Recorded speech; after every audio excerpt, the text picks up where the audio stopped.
It's pretty amazing how everything you need to open and close a garage door can come in a single box.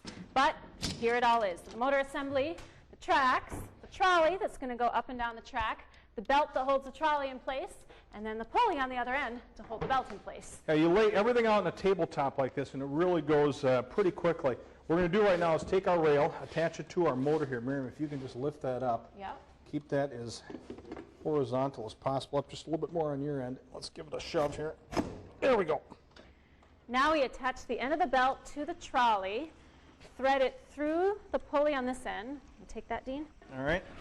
We haul it all the way down here once we get it through the end there, and then we just wrap it around our motor mount, making certain that we keep the rib surface on the inside up against our pulley on the top of the motor. Bring it back down here to hook back up to the trolley again. And to do that, it's a little bit of a tricky operation. You take our spring mechanism, and then you clip that to our belt, and then you just activate the spring to get some good tension going. Just like that. Okay. Okay.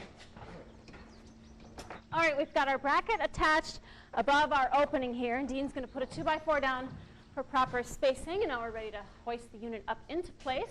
Okay, if you can grab it on the other side. Yep, and then we'll secure it to our bracket with a pin. Oops. Try to leave the ceiling intact while you're doing this.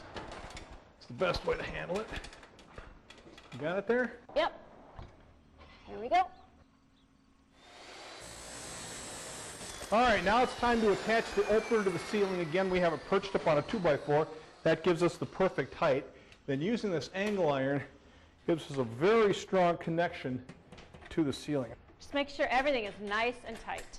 And one thing you want to make certain when you're putting the angle iron on the ceiling, you're tying into some good framing. Once the motor is attached, we want to hook up the protector system, which is going to keep the door from closing down on pets or children. So that's a very critical safety feature. Okay. To attach our trolley to the door, we use a couple of pieces right here. This smaller curved arm gets attached to the door by using this bracket right here. And then the straight arm attaches to the trolley like this, and then they just bolt together wherever they meet. Pretty good system. Accommodates a lot of different heights and sizes of doors. Once the opener is running, there are a few critical adjustments to set the opening and closing limits, as well as the proper force. Just make sure that you really check your instructions on this step. Make sure everything's operating right and operating safely. This one comes with two 3-button remote controls, so we can control a couple of lights as well as opening and closing the door. On the outside, there's a keyless entry with a number pad. And then by the door to the house, there's another control, which helps you open and close the door. And there's also some bells and whistles on here, the time, the temperature, way to lock the door, and then a way to turn the light on and off. So now we've got a well-insulated 4-panel garage door and an opener with some wonderful functions.